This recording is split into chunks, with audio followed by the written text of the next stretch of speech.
Berkeley. Hilda Moyernay se despertó en el ático de la casa del viejo capitán en las afueras de Lillesand. Ella echó un vistazo al reloj. Eran solo las 6. Viernes, 15 de junio de 1990. 15. Era el último día de clases antes de las vacaciones de verano. Los estudiantes solo tenían que presentarse en la iglesia a la 1. Y lo que es más, en una semana papá estaría en casa desde el Líbano. Esa mañana, el jardín todavía mostraba signos de la fuerte lluvia que había comenzado repentinamente la noche anterior.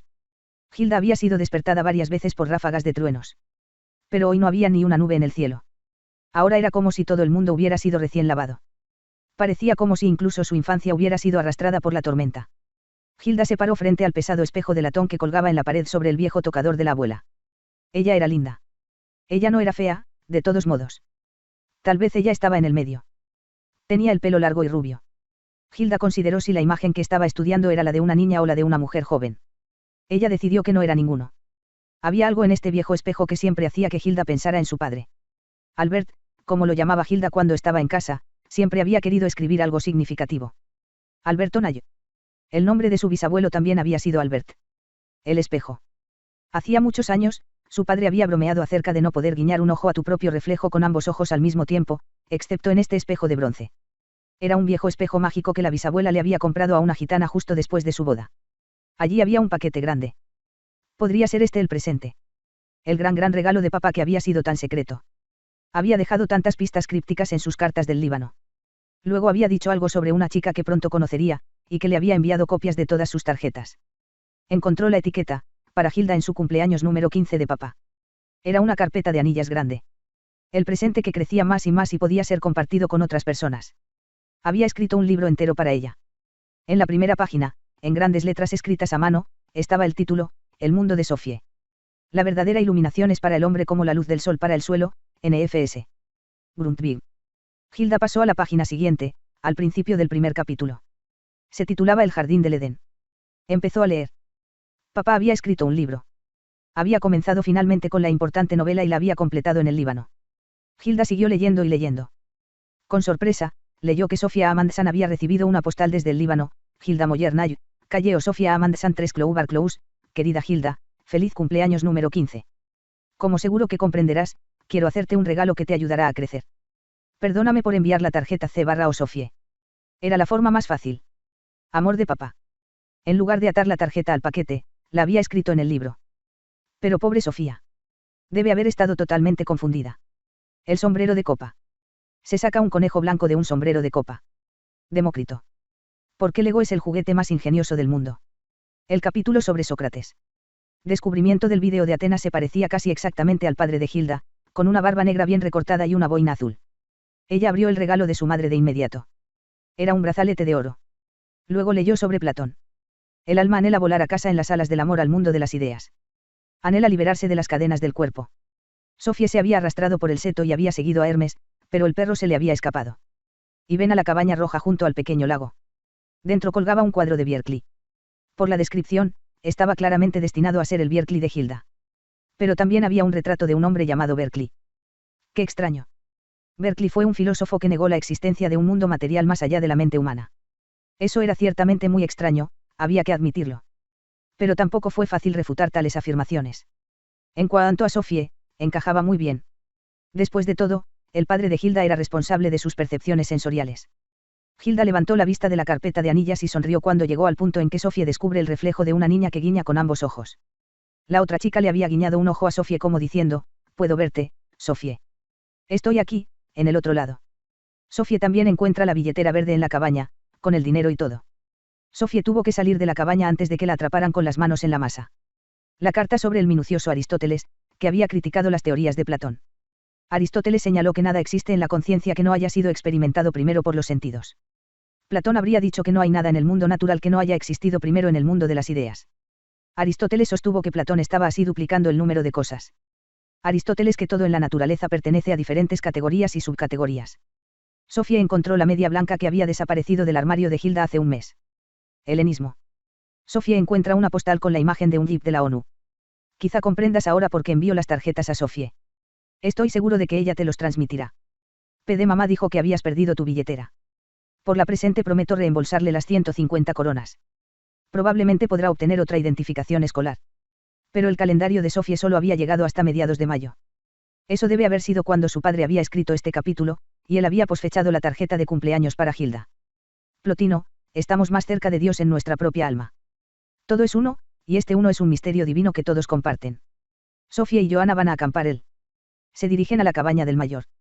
Su padre les permite a estas dos niñas encontrar copias de todas las tarjetas que le había enviado a Hilda en las 2 primeras semanas de mayo. Y las copias eran bastante reales. Judíos y griegos y las 2 grandes culturas. Jesús y el cristianismo. Goethe, el que no sabe dibujar en 3000 años, vive al día. Un trozo de cartulina que se pega a la ventana de la cocina de Sofía. Querida Hilda, no sé si seguirá siendo tu cumpleaños cuando leas esta tarjeta. Eso espero, en cierto modo, o al menos que no han pasado demasiados días. Entonces Alberto llama a Sofía, y esta es la primera vez que escucha su voz. Tenemos que atraer la atención de Hilda y ponerla de nuestro lado antes de que su padre regrese a Lillesand. Sofía conoce a Alberto Knox disfrazado de monje medieval en la iglesia de piedra del siglo XII. ¿Cómo se le apareció Sofía Hildegarda de Bingham? Que Dios tenía un lado femenino o una madre naturaleza. Su nombre era Sofía, aparentemente. Sobre la iglesia de Santa Sofía en Constantinopla, ahora Estambul, llamada Hagia Sofía, que significa sagrada sabiduría. Pero no había nada acerca de que fuera mujer. Sofía se para frente al espejo de latón, el rostro era la aparición de otra niña. De repente, la otra chica comenzó a guiñar frenéticamente ambos ojos, como para indicar que realmente estaba allí, del otro lado. ¿Cuántas veces se había parado Hilda frente al espejo así como si estuviera buscando a alguien más detrás del cristal? Pero, ¿cómo podía saber eso su padre? Sofía sueña con Hilda y Bjerkli. Hilda no puede verla ni oírla, pero luego, Sofía encuentra el crucifijo de oro de Hilda en el muelle. Hilda, el crucifijo no estaba allí. Aparentemente, Sofía había soñado que el padre de Hilda regresaba del Líbano. Pero aún faltaba una semana para que eso sucediera. Fue profético el sueño de Sofía. En una visión momentánea de absoluta claridad, Hilda supo que Sofía era más que papel y tinta. Ella realmente existió. El ilustrado. Renacimiento. Hermes. En el recibidor de Alberto encuentra otra tarjeta del Líbano. Esto también está fechado el 15 de junio. Hilda estaba empezando a entender el sistema de las fechas. Las tarjetas fechadas antes del 15 de junio son copias de tarjetas que Hilda ya había recibido de su papá. Pero los que tienen la fecha de hoy le llegan por primera vez a través de la carpeta de anillas. Ahora Sofía viene a la casa del filósofo. Ella pronto cumplirá 15 años, pero tú cumpliste 15 ayer. ¿O es hoy, Hilda? Si es hoy, entonces debe ser tarde. Los racionalistas del siglo XVII y el empirismo británico. Hizo que se cayeran de un libro de ejercicios, aparecieran dentro de una cáscara de plátano y se escondieran dentro de un programa de computadora. Alberto a cometer un desliz lingüístico y llamar a Sofía Hilda. Además de todo lo demás, hizo que Hermes dijera feliz cumpleaños, Hilda. Hilda estuvo de acuerdo con Alberto en que estaba yendo un poco lejos, comparándose con Dios y la providencia. Decidió que la comparación con Dios no era tan loca después de todo. Su padre realmente era como un Dios todopoderoso para el mundo de Sofía. Cuando Alberto llegó a Berkeley, Hilda estaba al menos tan cautivada como lo había estado Sofía. ¿Qué pasaría ahora? Alberto y Sofía parados en la ventana, viendo el avioncito con la serpentina larga de feliz cumpleaños ondeando detrás. Así que ser o no ser no es toda la cuestión. La pregunta también es quiénes somos. ¿Somos realmente seres humanos de carne y hueso? Nuestro mundo consiste en cosas reales o estamos rodeados por la mente. Para nosotros, para ti y para mí, esta voluntad o espíritu que es la causa de todo en todo podría ser el padre de Hilda. Estás diciendo que ha sido una especie de Dios para nosotros. ¿Qué pasa con la propia Hilda? Ella es un ángel, Sofía. Hilda es a quien se dirige este espíritu. Con eso, Sofía se separa de Alberto y corre hacia la tormenta. Podría ser la misma tormenta que asoló Berkeley anoche, unas horas después de que Sofía corriera por la ciudad. Mañana es mi cumpleaños. No es más amargo darse cuenta de que la vida es solo un sueño el día antes de cumplir los 15 años. Es como soñar que ganaste 1 millón y luego, justo cuando estás recibiendo el dinero, te despiertas. Minutos después vio que alguien venía corriendo hacia ella. Era su madre. ¿Qué nos está pasando, pequeña? No lo sé, sollozó Sofía. Es como un mal sueño. Hilda sintió las lágrimas comenzar. Ser o no ser, esa es la cuestión. Tiró la carpeta de anillas al final de la cama y se puso de pie. ¿Cómo les iría a ellos ahora que sabían que era el padre de Hilda quien decidía todo? De repente se dio cuenta de que el mismo problema posiblemente también se aplicaba a su propio mundo. ¿Podría la historia simplemente continuar por toda la eternidad una vez que la última pieza del rompecabezas de la filosofía y la ciencia hubiera encajado en su lugar? No había una conexión entre el desarrollo de las ideas y la ciencia por un lado, y el efecto invernadero y la deforestación por el otro. Quizás no fue tan loco llamar a la sed de conocimiento del hombre una caída en desgracia. No puedo encontrar mi crucifijo de oro en ninguna parte. Lo encontré junto al muelle hace semanas. Debes haberlo dejado caer, bribón desordenado. Pero en este momento parece que no puedo encontrarlo. Ella comenzó el siguiente capítulo. Sofía se despertó a la mañana siguiente cuando su madre entró en la habitación con una bandeja llena de regalos de cumpleaños. «Feliz cumpleaños, Sofía». Intentó recordar lo que había sucedido la noche anterior. Pero todo era como piezas desordenadas de un rompecabezas. Una de las piezas era Alberto, otra Hilda y el mayor. Un tercero fue Berkeley, un cuarto Berkeley. Hoy tienes 15 años. 15 de junio de 1975. ¿Estás seguro de que no es solo un sueño? El regalo de su madre fue una raqueta de tenis. Su padre le había enviado un mini televisor y una radio FM. El teléfono sonó. Sofía Amundsen. Este es Alberto. La tormenta, Sofía. Tengo miedo de que nada sea real. Eso se llama angustia existencial, o pavor, y por regla general es solo una etapa en el camino hacia una nueva conciencia. Debemos completar el curso antes de la víspera del solsticio de verano. Es nuestra última oportunidad. En este momento estamos comenzando desde cero. Ni siquiera sabemos si pensamos. Puede resultar que somos pensamientos, y eso es bastante diferente de pensar. Tenemos buenas razones para creer que simplemente hemos sido inventados por Hilda. Padre como una especie de diversión de cumpleaños para la hija del mayor de Lillesand. ¿Ves? Sí. Pero si somos ficticios, no tenemos derecho a creer nada en absoluto. En cuyo caso toda esta conversación telefónica es puramente imaginaria. Dirías que la gente planea todo lo que sueña. Puede ser que el padre de Hilda sepa todo lo que hacemos. Puede ser tan difícil escapar de su omnisciencia como huir de tu propia sombra. Sin embargo, y aquí es donde he comenzado a idear un plan, no es seguro que el mayor ya haya decidido todo lo que va a suceder. Puede que no decida antes del último minuto, es decir, en el momento de la creación. Precisamente en esos momentos posiblemente tengamos una iniciativa propia que oriente lo que decimos y hacemos. Tal iniciativa naturalmente constituiría impulsos extremadamente débiles en comparación con la artillería pesada del mayor. Es muy probable que estemos indefensos contra fuerzas externas intrusivas, como perros que hablan, mensajes en bananas y tormentas eléctricas reservadas con anticipación. Pero no podemos descartar nuestra terquedad, por débil que sea. El mayor, naturalmente, sabe todo sobre nuestro pequeño mundo, pero eso no significa que sea todopoderoso. En cualquier caso, debemos intentar vivir como si no lo fuera. El truco sería si pudiéramos lograr hacer algo por nuestra cuenta, algo que el comandante no podría descubrir. ¿Cómo podemos hacer eso si ni siquiera existimos? ¿Quién dijo que no existimos? La pregunta no es si somos, sino qué somos y quiénes somos. Estoy tratando de encontrar un punto de Arquímedes. Arquímedes fue un científico griego que dijo, denme un punto firme sobre el cual pararme y moveré la tierra. Pero si no logramos desprendernos de su pegajosa imaginación antes de que llegue a Berkeley, estamos perdidos. En primer lugar, les daré los hechos más importantes sobre la Ilustración francesa. Luego tomaremos el esquema principal de la filosofía de Kant para que podamos llegar al romanticismo. Hegel también será una parte importante del panorama para nosotros. Y al hablar de él inevitablemente tocaremos el choque indignado de Kierkegaard con la filosofía hegeliana. Hablaremos brevemente de Marx, Darwin y Freud. Y si logramos algunos comentarios finales sobre Sartre y el existencialismo, nuestro plan puede ponerse en marcha. Tengo que ir a la escuela. Déjalo caer. Si solo somos ficticios, es pura imaginación que los dulces y los refrescos tengan algún sabor. Pero será mejor que vayas a la escuela antes de que nos encontremos. Podría tener una mala influencia en Hilda si te saltas tu último día de clases. Ella es un ángel, ¿sabes? Podemos encontrarnos en la cabaña del mayor. Una vez más Hilda tuvo una convicción casi transfigurante de que Sofía y Alberto realmente existían. En el buzón encontró 2 tarjetas del Líbano. Ambas eran tarjetas de cumpleaños, feliz cumpleaños, 15 años. Sofía leyó su propia tarjeta primero. Querida Sofía Amundsen, hoy también recibirás una tarjeta. Feliz cumpleaños, Sofía, y muchas gracias por todo lo que has hecho por Hilda. La tarjeta de Hilda decía. Querida Hilda, Alberto pronto te hablará de la Ilustración francesa. Se concentrará en 7 puntos. Ellos son, 1. La oposición a la autoridad 2. El racionalismo 3. El movimiento ilustrado 4. El optimismo cultural 5. El retorno a la naturaleza 6. La religión natural 7. Los derechos humanos. Ella llegó a la cabaña. Alemán Immanuel Kant. Pero Francia también tuvo muchos pensadores importantes en el siglo XVIII. Europa en el siglo XVIII estaba en Inglaterra en la primera mitad, en Francia en el medio y en Alemania hacia el final de la misma. Los filósofos de la Ilustración francesa tenían en común. Los nombres importantes son Montesquieu, Voltaire y Rousseau. Oposición a la autoridad. Se opusieron cada vez más a la antigua autoridad. Pensaron que era esencial permanecer escépticos de todas las verdades heredadas, la idea era que el individuo debe encontrar su propia respuesta a cada pregunta. La oposición a la autoridad se dirigía sobre todo contra el poder del clero, el rey y la nobleza. Durante el siglo XVIII, estas instituciones tenían mucho más poder en Francia que en Inglaterra. Revolución Francesa. En 1789. Pero las ideas revolucionarias surgieron mucho antes. La siguiente palabra clave es racionalismo. Locke no fue consistente en su empirismo. Creía, por ejemplo, que la fe en Dios y ciertas normas morales eran inherentes a la razón humana. Esta idea es también el núcleo de la Ilustración francesa.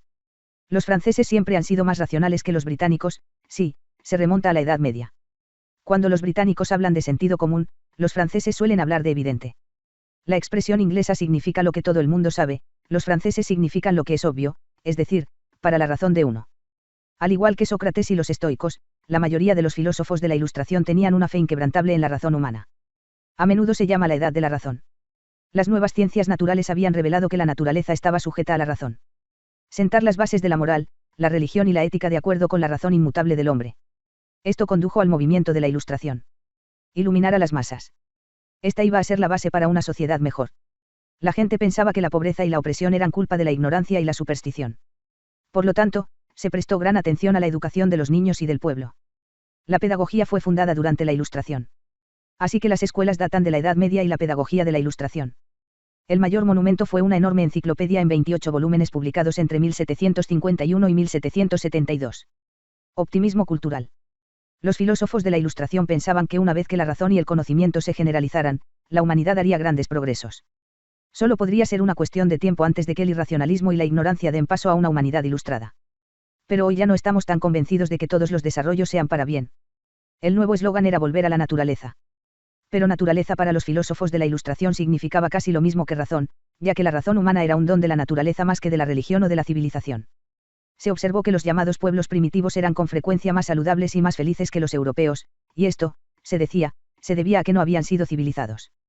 Rousseau propuso el eslogan, deberíamos volver a la naturaleza. La naturaleza es buena, y el hombre es por naturaleza bueno, es la civilización la que lo arruina. Rousseau también creía que se debería permitir que el niño permaneciera en su estado de inocencia natural el mayor tiempo posible. Querían decir que la religión también tenía que estar en armonía con la razón natural. Los filósofos de la Ilustración pensaron que era irracional imaginar un mundo sin Dios. El mundo era demasiado racional para eso.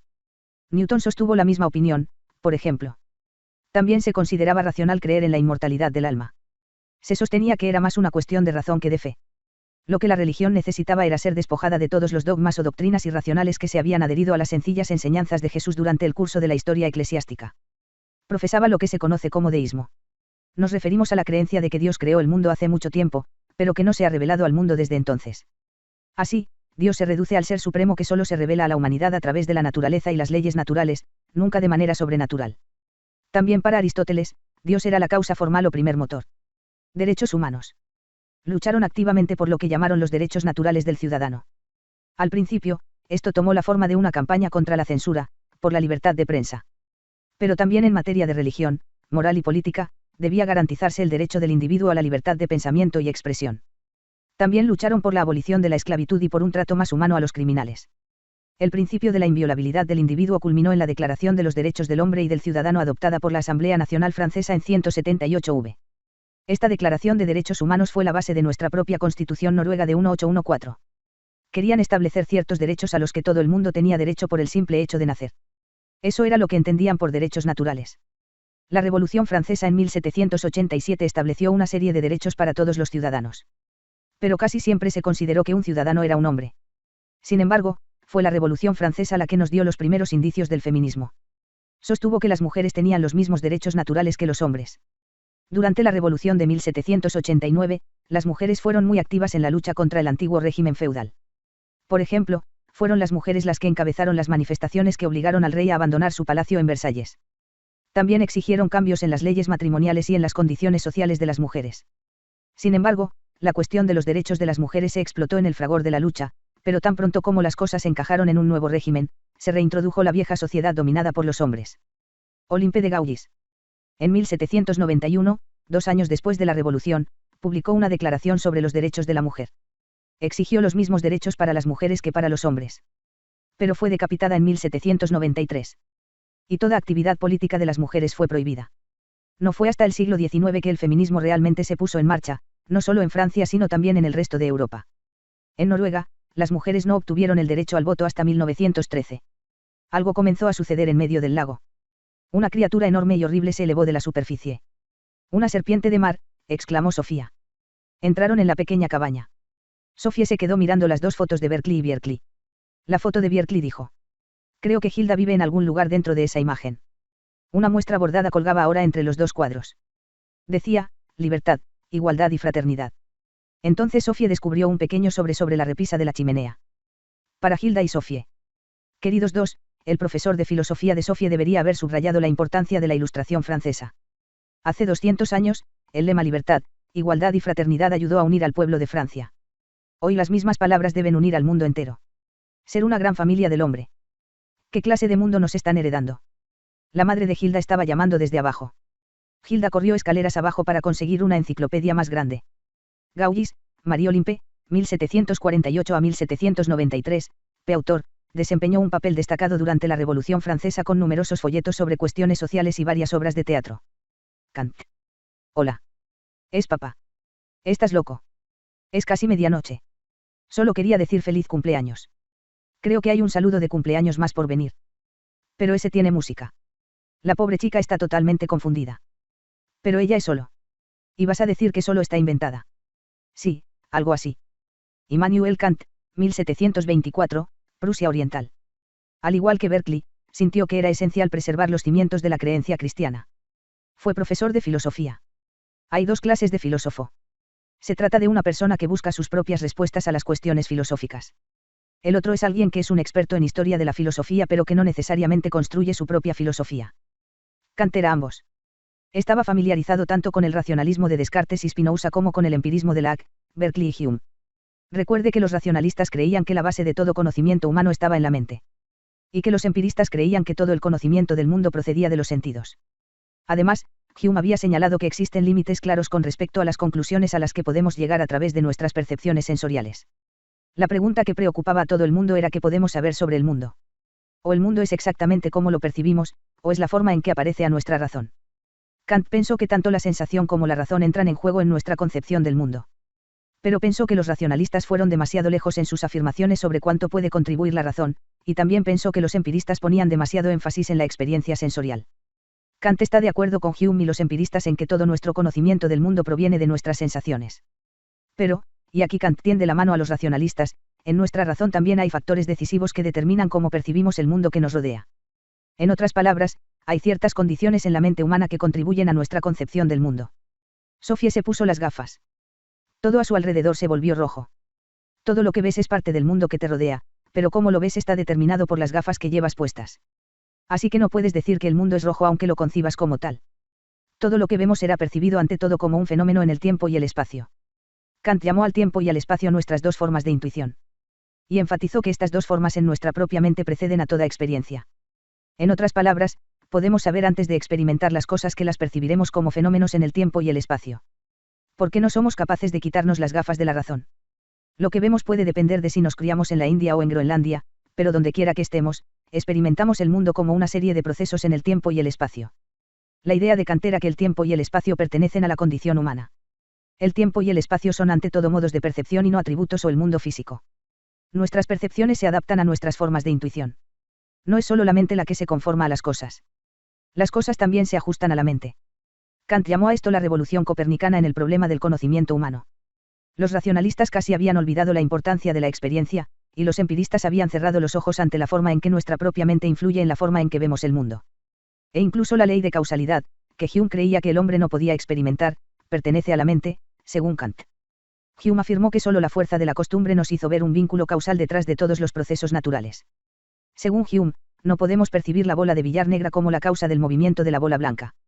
Por lo tanto, no podemos probar que la bola de billar negra siempre pondrá en movimiento a la blanca. Pero eso mismo que Hume dice que no podemos probar es lo que Kant convierte en un atributo de la razón humana. La ley de causalidad es eterna y absoluta simplemente porque la razón humana percibe todo lo que sucede como una cuestión de causa y efecto. Una vez más, habría pensando que la ley de causalidad se encontraba en el mundo físico mismo, no en nuestras mentes. La filosofía de Kant afirma que es inherente a nosotros. Estuvo de acuerdo con Hume en que no podemos saber con certeza cómo es el mundo en sí mismo. Solo podemos saber cómo es el mundo para mí, o para todos. Das Ding an sich, y las cosas como se nos aparecen. Kant hizo una distinción importante entre la cosa en sí misma y la cosa para mí. Nunca podemos tener un conocimiento cierto de las cosas en sí mismas. Solo podemos saber cómo nos aparecen las cosas. Por otro lado, antes de cualquier experiencia en particular podemos decir algo acerca de cómo la mente humana percibirá las cosas. Antes de salir por la mañana, no puedes saber lo que verás o experimentarás durante el día. Pero puedes saber que lo que ves y experimentas se percibirá como algo que sucede en el tiempo y el espacio. Además, puedes estar seguro de que se aplicará la ley de causa y efecto, simplemente porque la llevas contigo como parte de tu conciencia. Pero ¿quieres decir que podríamos haber sido hechos de manera diferente? Sí, podríamos haber tenido un aparato sensorial diferente. Y podríamos haber tenido un sentido o tiempo diferente y una sensación diferente sobre el espacio. Imagina que hay un gato tirado en el suelo de la sala de estar. Una pelota entra rodando en la habitación. ¿Qué hace el gato? El gato correrá tras la pelota. Si de repente ves que una pelota entra rodando, también empezarías a correr detrás de ella. Primero, me daba la vuelta para ver de dónde venía la pelota. Sí, como eres un ser humano, inevitablemente buscarás la causa de cada evento, porque la ley de la causalidad es parte de tu constitución. Hume demostró que no podemos percibir ni probar las leyes naturales. Eso inquietó a Kant. Pero creía que podía probar su validez absoluta al mostrar que en realidad estamos hablando de las leyes de la cognición humana. Vamos a resumir según Kant, hay dos elementos que contribuyen al conocimiento del mundo por parte del hombre. Uno son las condiciones externas que no podemos conocer antes de haberlas percibido a través de los sentidos. Podemos llamar a esto el material del conocimiento. El otro son las condiciones internas del hombre mismo, como la percepción de los acontecimientos como si sucedieran en el tiempo y el espacio y como procesos conformes a una ley inquebrantable de causalidad. Podemos llamar a esto la forma del conocimiento. De repente, Sophie vio a una niña pequeña entre los árboles en el lado opuesto del lago. La chica solo fue visible por unos segundos, vestía una especie de sombrero rojo. No nos dejemos distraer. Kant creía que hay límites claros para lo que podemos saber. Tal vez se podría decir que los anteojos de la mente establecen estos límites. Los filósofos antes de Kant habían discutido las cuestiones realmente grandes, si el hombre tiene un alma inmortal, si hay un Dios, si la naturaleza consiste en pequeñas partículas indivisibles y si el universo es finito o infinito. Kant creía que no se podía obtener un conocimiento cierto sobre estas cuestiones. No es que rechazara este tipo de argumento. Kant creía que la razón opera más allá de los límites de lo que los humanos podemos comprender. Al mismo tiempo, existe en nuestra naturaleza un deseo básico de plantear estas mismas preguntas. Pero cuando preguntamos si el universo es finito o infinito, estamos preguntando por una totalidad de la que nosotros mismos somos una pequeña parte. Por lo tanto, nunca podemos conocer completamente esta totalidad. Dos elementos que contribuyen a nuestro conocimiento del mundo, la percepción sensorial y la razón. El material de nuestro conocimiento nos llega a través de los sentidos, pero este material debe ajustarse a los atributos de la razón. Por ejemplo, uno de los atributos de la razón es buscar la causa de un evento. Cuando nos preguntamos de dónde vino el mundo, y luego discutimos las posibles respuestas, la razón está, en cierto sentido, en espera. Porque no tiene material sensorial para procesar, ni experiencia para hacer uso. Por eso preguntamos y preguntamos. Pero nunca conseguimos nada firme para morder, nunca recibimos una respuesta satisfactoria porque la razón no está bloqueada. Kant demostró que siempre habrá dos puntos de vista opuestos que son igualmente probables o improbables, según lo que nos diga nuestra razón. Es tan significativo decir que el mundo debe haber tenido un comienzo en el tiempo como decir que no tuvo tal comienzo. La razón no puede decidir entre ellos. Podemos alegar que el mundo siempre ha existido, pero si algo hubiera existido siempre si nunca hubo un comienzo. Así que ahora nos vemos obligados a adoptar el punto de vista opuesto. Decimos que el mundo debe haber comenzado en algún momento, y debe haber comenzado de la nada, a menos que queramos hablar de un cambio de un estado a otro. Pero, ¿puede algo surgir de la nada? Finalmente, estamos destinados a fracasar si intentamos probar la existencia de Dios con la ayuda de la razón. Aquí los racionalistas, como Descartes, habían tratado de demostrar que debe haber un Dios simplemente porque tenemos la idea de un ser supremo. Otros, como Aristóteles y Tomás de Aquino, decidieron que debe haber un Dios porque todo debe tener una primera causa. Kant rechazó ambas pruebas de la existencia de Dios. Ni la razón ni la experiencia son una base cierta para afirmar la existencia de Dios. En cuanto a la razón, es tan probable como improbable que Dios exista. Pero Kant quería preservar la base de la fe cristiana. Sí, abrió una dimensión religiosa. Allí, donde tanto la razón como la experiencia se quedan cortas, se produce un vacío que puede ser llenado por la fe. Kant era protestante. El protestantismo se ha caracterizado por su énfasis en la fe. La Iglesia católica, por otro lado, desde principios de la Edad Media ha creído más en la razón como pilar de la fe. Creía que es esencial para la moralidad presuponer que el hombre tiene un alma inmortal, que Dios existe y que el hombre tiene libre albedrío. Él mismo llamó postulados prácticos a la fe en el alma inmortal, en la existencia de Dios y en el libre albedrío del hombre. Postular algo es asumir algo que no se puede demostrar. Por un postulado práctico, Kant se refería a algo que tenía que ser asumido por el bien de la praxis o práctica, es decir, para la moralidad del hombre. Es una necesidad moral asumir la existencia de Dios, dijo. De repente hubo un golpe en la puerta. Abrieron la puerta y allí estaba una niña con un vestido blanco de verano y un gorro rojo. Era la chica que habían visto al otro lado del lago. Ella llevaba una cesta de comida. Soy Caperucita Roja. Estoy buscando la casa de mi abuela, dijo la niña. Está vieja y enferma, pero le voy a llevar algo de comer. Sacó un pequeño sobre y se lo entregó a Sophie. Cuidado con el lobo. Sophie la llamó. Ella irá a la casa de su abuela y será devorada por el lobo. Ella nunca aprende. Se repetirá hasta el final de los tiempos. Querida Hilda, si el cerebro humano fuera lo suficientemente simple para que lo entendiéramos, seríamos tan estúpidos que no podríamos entenderlo. Amo a papá. Suficientemente cierto. Creo que Kant dijo algo en ese sentido. No podemos esperar entender lo que somos. Tal vez podamos comprender una flor o un insecto, pero nunca podremos comprendernos a nosotros mismos. Menos aún podemos esperar comprender el universo. La ética de Kant.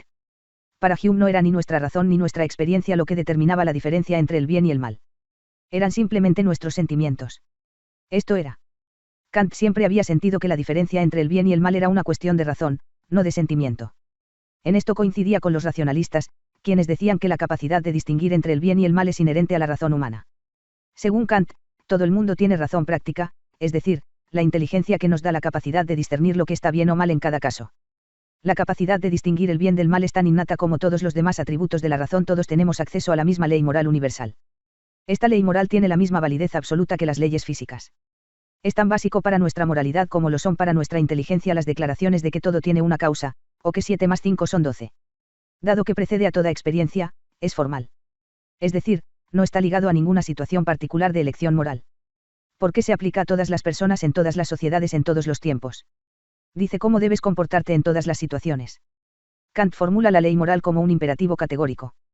Con esto quiere decir que la ley moral es categórica, o que se aplica a todas las situaciones. Es, además, imperativo, lo que significa que es autoritario y, por lo tanto, absolutamente autoritario. Primero dice, actúa como si la máxima de tu acción se convirtiera por tu voluntad en una ley universal de la naturaleza. Entonces, cuando hago algo, debo asegurarme de que todos los demás hagan lo mismo si están en la misma situación.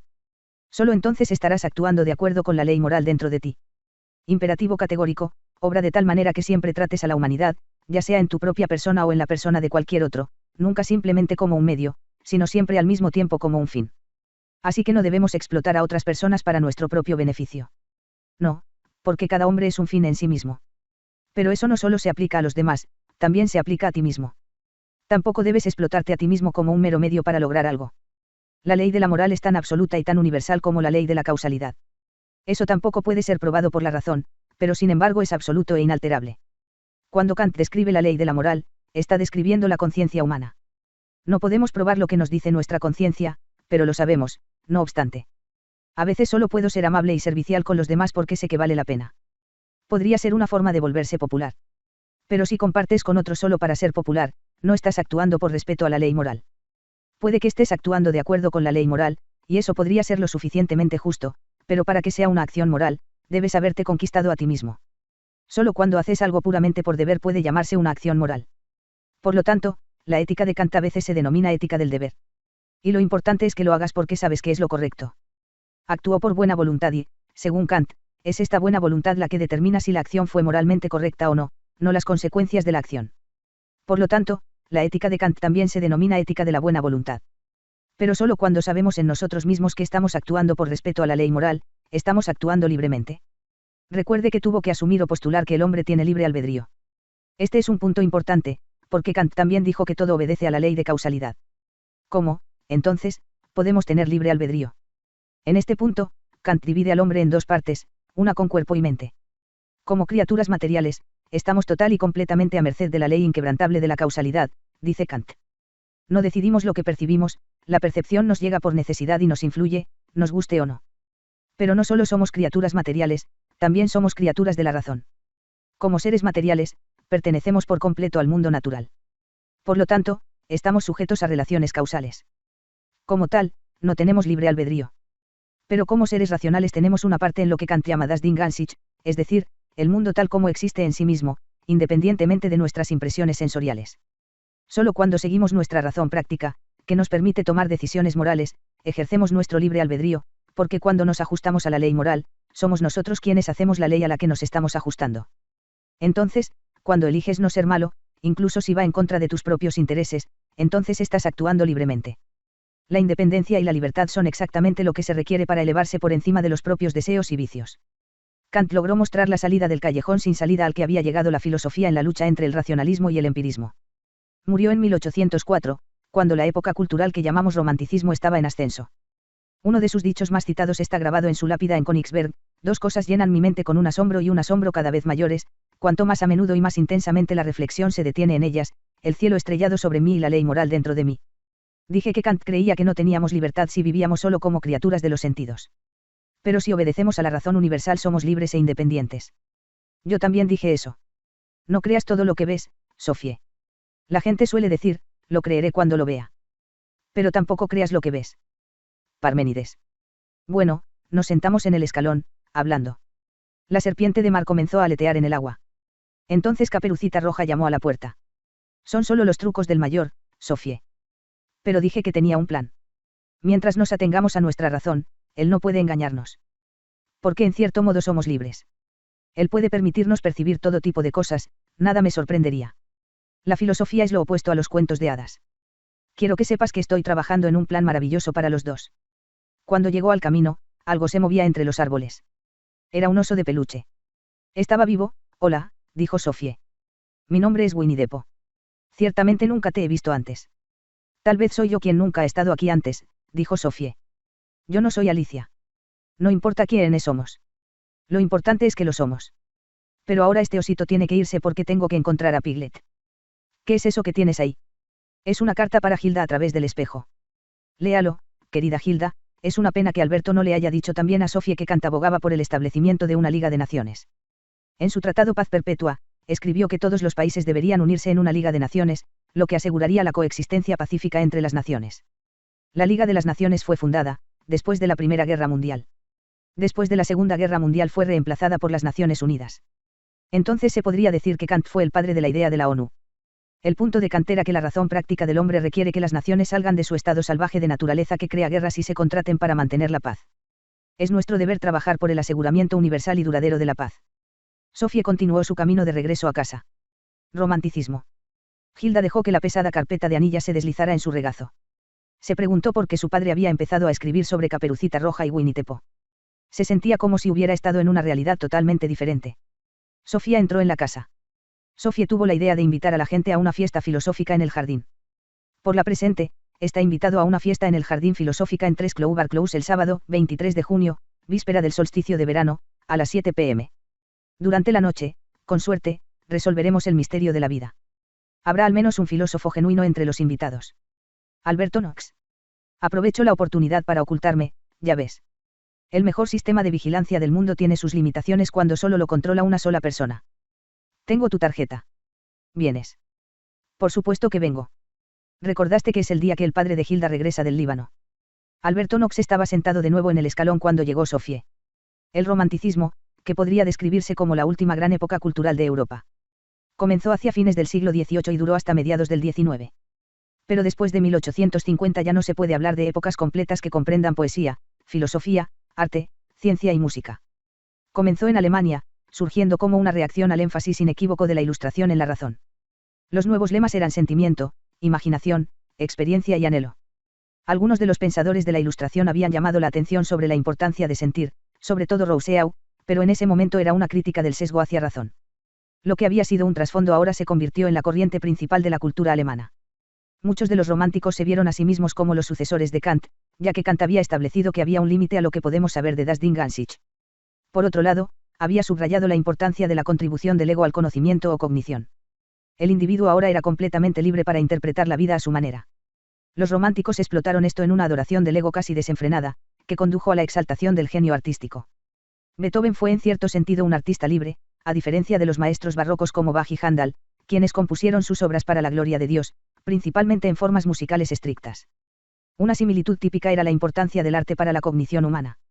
En su estética, investigó qué sucede cuando la belleza nos abruma, en una obra de arte, por ejemplo. Cuando nos abandonamos a una obra de arte sin otra intención que la experiencia estética misma, nos acercamos a una experiencia de das Dinge an sich.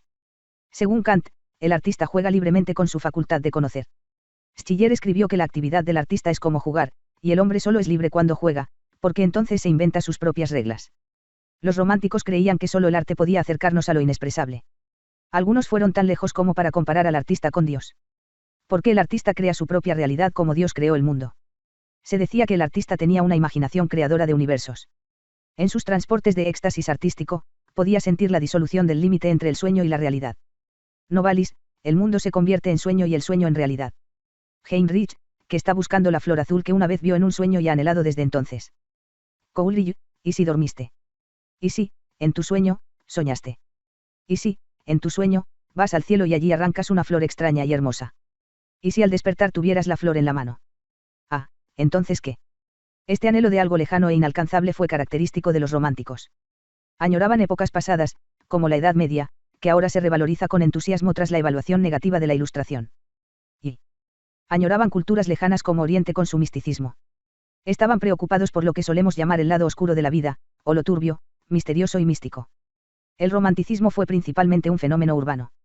Los románticos típicos eran hombres jóvenes, a menudo estudiantes universitarios, aunque no siempre se tomaban muy en serio sus estudios. Tenían un enfoque de la vida decididamente anticlase media y podían referirse a la policía o a sus caseras como filisteos, por ejemplo, o simplemente como el enemigo. Primer levantamiento estudiantil.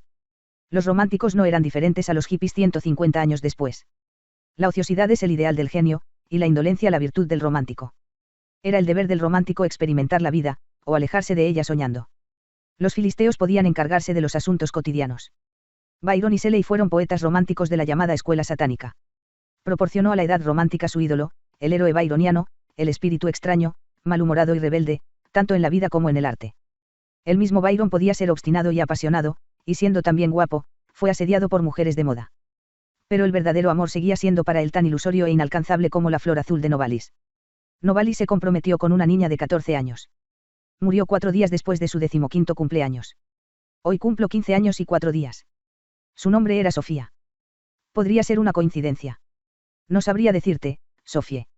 El propio Novalis murió cuando solo tenía 29 años. Fue uno de los muertos jóvenes. Muchos de los románticos murieron jóvenes, generalmente de tuberculosis. Algunos se suicidaron. Los que vivieron hasta la vejez por lo general dejaron de ser románticos alrededor de los 30 años. Algunos de ellos se convirtieron completamente en clase media y conservadores. El tema del amor no correspondido fue introducido ya en 1774 por Goethe en su novela Las penas del joven Werther.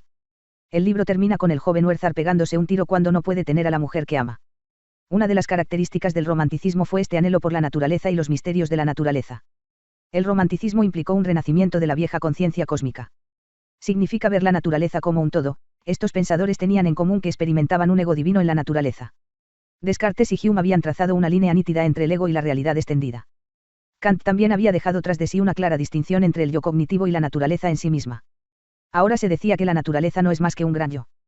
Los románticos también usaban las expresiones alma del mundo o espíritu del mundo. Schelling, 1775 a 1854. Quería unir mente y materia.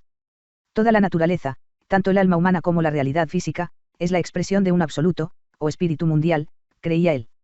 La naturaleza es espíritu visible, el espíritu es naturaleza invisible, dijo Schelling, ya que uno siente un espíritu estructurante en todas partes de la naturaleza. También dijo que la materia es inteligencia dormida. Schelling vio un espíritu mundial en la naturaleza, pero vio el mismo espíritu mundial en la mente humana. Lo natural y lo espiritual son en realidad expresiones de lo mismo. El espíritu del mundo se puede buscar tanto en la naturaleza como en la propia mente. Novalis decía que el hombre lleva todo el universo dentro de sí mismo y se acerca más al misterio del mundo al adentrarse en sí mismo. La naturaleza fue pensada como un organismo, o en otras palabras, una unidad que está constantemente desarrollando sus potencialidades innatas. Johann Gottfried von Herder, 1744 a 1803. Creía que la historia se caracteriza por la continuidad, la evolución y el diseño. Decimos que tenía una visión dinámica de la historia porque la veía como un proceso.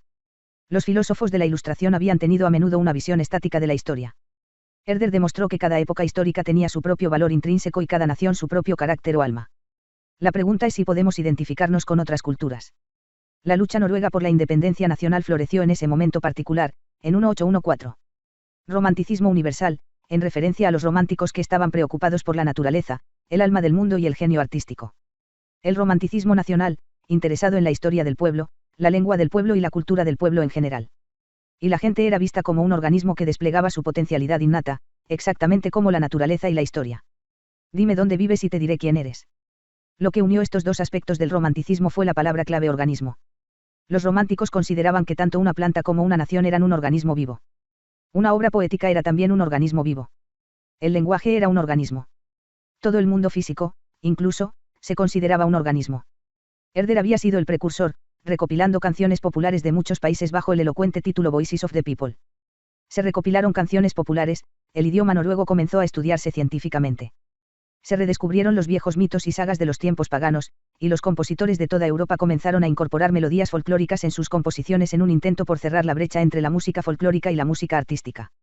La música de arte es música compuesta por una persona en particular, como Beethoven. La música folclórica no fue escrita por una persona en particular, vino de la gente. O cuentos populares y cuentos de arte. El cuento de hadas fue el ideal literario absoluto de los románticos. Como en el barroco era el teatro. Resumir.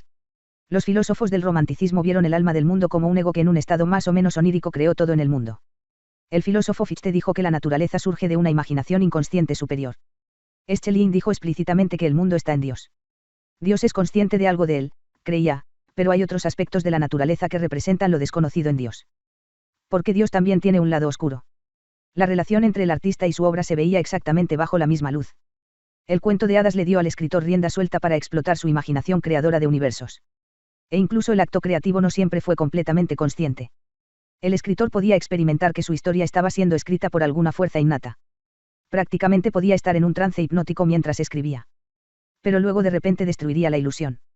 Intervenía en la historia y dirigía comentarios irónicos al lector, para que recordara al lector que era solo una historia. Al mismo tiempo, el escritor podría recordarle a su lector que era él quien manipulaba el universo ficticio. Esta forma de desilusión se llama ironía romántica. Alberto dijo, pero no debes preocuparte de correr la misma suerte que la prometida de Novalis. Estoy diciendo que cualquiera que lea la historia de Sofía y Alberto sabrá intuitivamente que aún quedan muchas páginas de la historia por venir. Un niño salió corriendo del bosque. Mi nombre es Aladan y vengo desde el Líbano. ¿Y qué tienes en tu lámpara? El niño frotó la lámpara y de ella salió una espesa nube que tomó la figura de un hombre. Dijo, puedes oírme, Hilda. Supongo que es demasiado tarde para más saludos de cumpleaños. Solo quería decir que Berkeley y el sur del país me parecen un país de las hadas aquí en el Líbano. Te veré allí en unos días. El espíritu de la lámpara habló exactamente como el padre de Hilda. Eso es porque era el padre de Hilda, en espíritu. Tanto tú como yo y todo lo que nos rodea estamos viviendo profundamente en la mente del mayor. Ahora sabemos que estamos viviendo nuestras vidas en un libro que el padre de Hilda le enviará a Hilda como regalo de cumpleaños. Voy a huir del libro y seguir mi camino. Pero antes de que eso suceda, debemos tratar de hablar con Hilda. Ella lee cada palabra que decimos. Una vez que consigamos salir de aquí, será mucho más difícil contactar con ella. Creo que el comandante está a punto de quedarse dormido sobre su máquina de escribir, aunque sus dedos todavía corren febrilmente sobre las teclas. Hago un llamado a esa pobre niña aquí y ahora para que se rebele contra su propio padre. Debería avergonzarse de dejarse divertir por su autocomplacencia. Él está aquí en espíritu y alma, pero también está escondido de forma segura en el Líbano. Todo lo que nos rodea es el ego del mayor. No somos más que sombras en el alma del mayor. Y no es fácil para una sombra volverse contra su amo, Sofie. Requiere astucia y estrategia. Pero tenemos la oportunidad de influir en Hilda. Solo un ángel puede rebelarse contra Dios. Ella también podría huir de él. Eso sería mucho más fácil para ella que para nosotros. Podía salir de la casa del mayor y no volver jamás. No sería apropiado para un comandante que juega con su imaginación creadora de universos a nuestra costa. El mayor viaja por todo el mundo en busca de Hilda. Pero Hilda se ha desvanecido en el aire porque no soporta vivir con un padre que se hace el tonto a expensas de Alberto y Sofie. Trata de imaginar que todo lo que nos sucede sucede en la mente de otra persona. Somos esa mente. Eso significa que no tenemos alma, somos el alma de otra persona. Hasta ahora estamos en un terreno filosófico familiar. Está allá en el Líbano escribiendo un libro de filosofía para el 15º cumpleaños de su hija.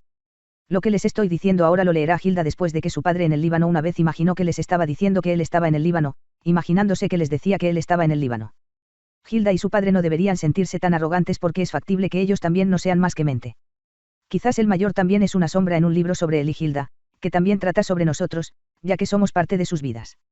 Eso nos convierte en sombras de sombras. Para nosotros, ese autor sería un Dios escondido. Aunque todo lo que somos y todo lo que decimos y hacemos procede de él, porque somos él nunca podremos saber nada de él. Estamos en la caja más interna. Está sentado en algún lugar, escondiéndonos a Hilda y a mí en lo más profundo de su cabeza. No es posible que él también sea parte de una mente superior.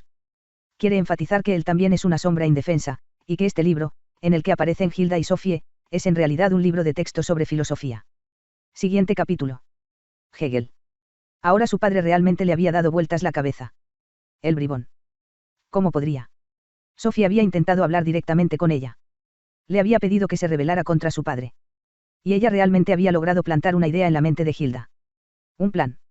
Estuvo de acuerdo con Sofía y Alberto en que él estaba yendo demasiado lejos en su juego de sombras. Georg Wilhelm Friedrich Hegel fue un hijo legítimo del romanticismo, Stuttgart, 1770. Trabajó con Schelling en Jena.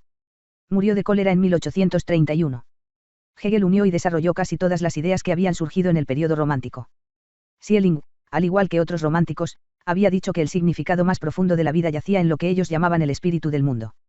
Cuando Hegel habla de espíritu del mundo o razón del mundo, se refiere a la suma de las expresiones humanas, porque solo el hombre tiene un espíritu, se refiere a la vida humana, al pensamiento humano y a la cultura humana. Kant habla de das Ding an sich. Aunque negó que el hombre pudiera tener un conocimiento claro de los secretos más íntimos de la naturaleza, admitió que existe una especie de verdad inalcanzable. Hegel dijo que la verdad es subjetiva, rechazando así la existencia de cualquier verdad por encima o más allá de la razón humana. Todo conocimiento es conocimiento humano, dijo. La filosofía de Hegel es principalmente un método para comprender el progreso de la historia. La filosofía de Hegel no nos enseña nada sobre la naturaleza interna de la vida, pero puede enseñarnos a pensar productivamente. Todos los sistemas filosóficos anteriores a Hegel habían tenido una cosa en común, a saber, el intento de establecer criterios eternos para lo que el hombre puede saber sobre el mundo. Este fue el caso de Descartes, Spinoza, Hume y Kant. Todos y cada uno habían tratado de investigar la base de la cognición humana. Pero todos se habían pronunciado sobre el factor atemporal del conocimiento humano del mundo. Hegel no creía que fuera posible. Él creía que la base de la cognición humana cambiaba de una generación a la siguiente. Por lo tanto, no había verdades eternas ni razón atemporal. El único punto fijo al que puede aferrarse la filosofía es la historia misma. La historia está en un estado de cambio constante, entonces, ¿cómo puede ser un punto fijo? Un río también está en un constante estado de cambio. Eso no significa que no puedas hablar de ello. Pero no se puede decir en qué lugar del valle el río es el río verdadero. Entonces, para Hegel, la historia era como un río que corre. Cada pequeño movimiento en el agua en un punto determinado del río está determinado por las caídas y los remolinos en el agua río arriba. Pero estos movimientos también están determinados por las rocas y las curvas del río en el punto donde lo estás observando. Y la historia del pensamiento, o de la razón, es como este río. Los pensamientos que se lavan junto con la corriente de la tradición pasada, así como las condiciones materiales que prevalecen en el momento, ayudan a determinar cómo piensas. Por lo tanto, nunca puedes afirmar que un pensamiento en particular es correcto por los siglos de los siglos. Pero el pensamiento puede ser correcto desde donde estás.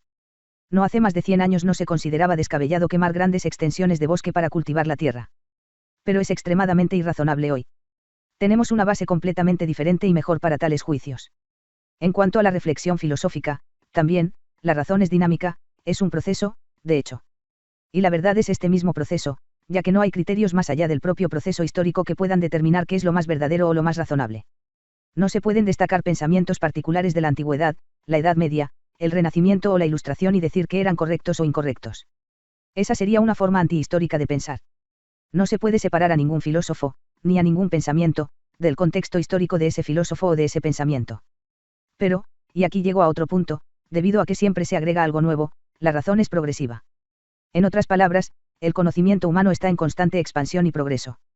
En el ejemplo del río, podríamos decir que ahora hay más agua en él. Las ideas de Kant también se procesan y su razón se convierte en objeto de críticas de las generaciones futuras. ¿Qué es exactamente lo que ha sucedido? El espíritu del mundo se está desarrollando hacia un conocimiento cada vez mayor de sí mismo. La historia es la historia del espíritu del mundo que gradualmente toma conciencia de sí mismo. Aunque el mundo siempre ha existido, la cultura humana y el desarrollo humano han hecho que el espíritu del mundo sea cada vez más consciente de su valor intrínseco. El estudio de la historia muestra que la humanidad avanza hacia una mayor racionalidad y libertad. A pesar de todas sus travesuras, el desarrollo histórico es progresivo. Decimos que la historia tiene un propósito. La historia es una larga cadena de reflexiones. Cualquiera que estudie la historia en profundidad observará que un pensamiento suele proponerse a partir de otros pensamientos propuestos previamente. Pero tan pronto como se propone un pensamiento, será contradicho por otro. Surge una tensión entre estas dos formas opuestas de pensar. Pero la tensión se resuelve con la propuesta de un tercer pensamiento que acomoda lo mejor de ambos puntos de vista. Hegel llama a esto un proceso dialéctico. ¿Recuerdas que los presocráticos discutieron la cuestión de la sustancia primitiva y el cambio? Entonces los eleáticos afirmaron que el cambio era de hecho imposible.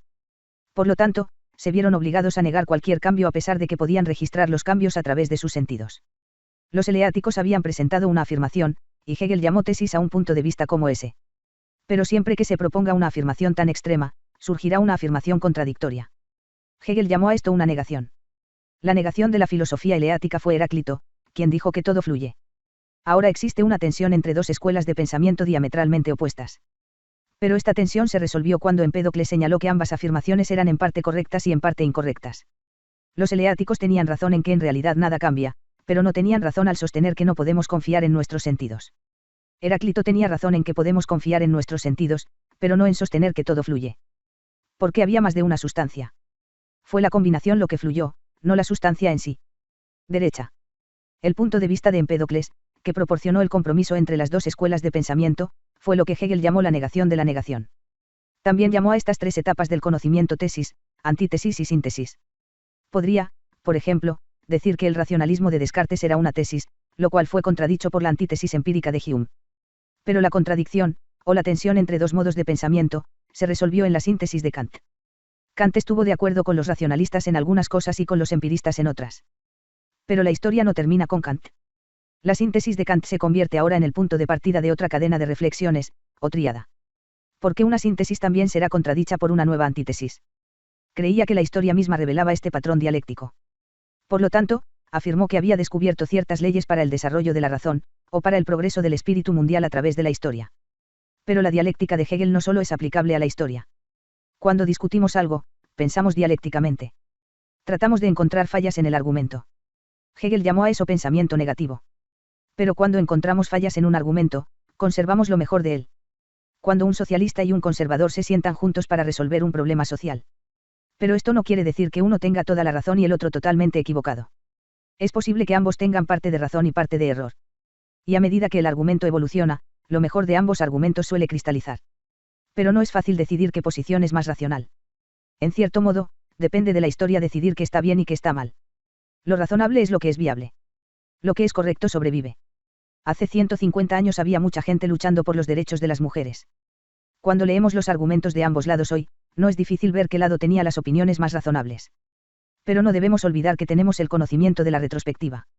Si se demostrara que es así que quienes lucharon por la igualdad tenían razón. Mucha gente sin duda se estremecería si vieran impreso lo que sus abuelos habían dicho al respecto. Por ejemplo, podría decir que es estúpido conducir un automóvil porque los automóviles contaminan el medio ambiente. Mucha gente ya piensa esto. Pero la historia demostrará que mucho de lo que pensamos que es obvio no se sostendrá a la luz de la historia. Los muchos hombres en la época de Hegel que podían soltar groseras andanadas como esa sobre la inferioridad de las mujeres aceleraron el desarrollo del feminismo. Propusieron una tesis. ¿Por qué? Porque las mujeres ya habían comenzado a rebelarse.